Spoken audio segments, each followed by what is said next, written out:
Hi, I'm James and welcome to the online radio training school.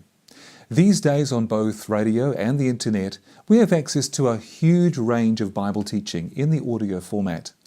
This can include radio programs that you tune into, podcasts that you download or stream, and website links that you click on and listen to. Much of this Bible teaching is taken from sermons that have been recorded in a church. Many churches record their sermons and post them on their website. Now, this is largely for people who missed church or who want to hear the sermon again. The amount of work required for this is generally minimal. However, a sermon that is adapted into a radio program or a podcast requires a lot more work. It will need to be cut to duration, the sound quality will need to be excellent, and it will need to be professionally presented. And we'll learn more about these things as we progress through this series. And that's what this series is all about. How to turn a recorded sermon into a listenable and enjoyable podcast or radio program. We'll look at making the recording, processing, editing the audio, presenting the finished product, as well as making station promos to advertise it. But before we start investing resources into a project like this, there are some essential things we need to think about. Firstly, we need to ask, do we have something special to offer that will keep people coming back? In other words, the actual content of our sermons is interesting and life-changing. The preacher's delivery is compelling. It's presented in a way that makes people want to listen. You may say yes to all of these questions because it's your church. But if your target audience is the wider community, you need to get their opinion too.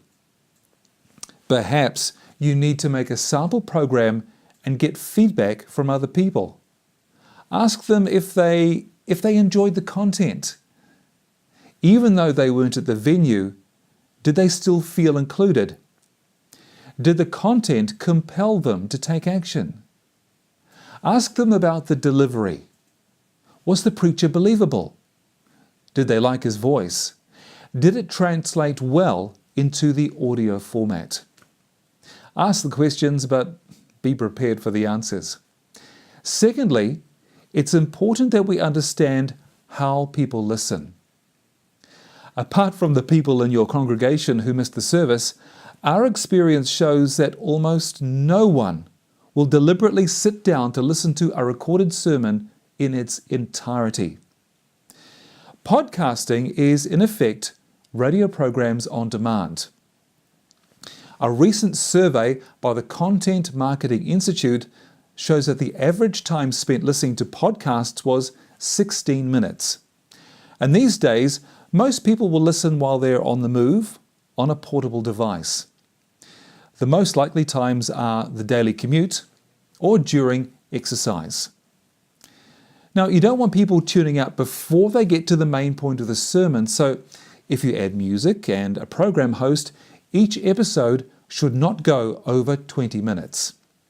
This fits within the average commute time and the average exercise duration. So this means that a sermon needs to be divided into multiple program episodes, and each episode needs to be the same duration. And if people become regular listeners, it's because of one thing: relationship. They relate to the delivery, they relate to the message, and they relate to the preacher as a person. You may have several excellent preachers in your congregation. However, please feature just one preacher in your program, because this helps to build consistency and relationship. Thirdly, people listening into the recording are not sitting in your church. They can't see what's happening. They can't relate to you talking about in-house things. You have two audiences, so the presentation will need to change to reflect this. Make sure your church audience understands. If the preacher uses visual props, these need to be described for the listener. PowerPoint presentations are fine, but the preacher must not draw attention to them. Phrases like, as you can see in this next slide, alienate your listener. Of course, if video clips or MP3s are used to illustrate a sermon, they will need to be edited out of your recording.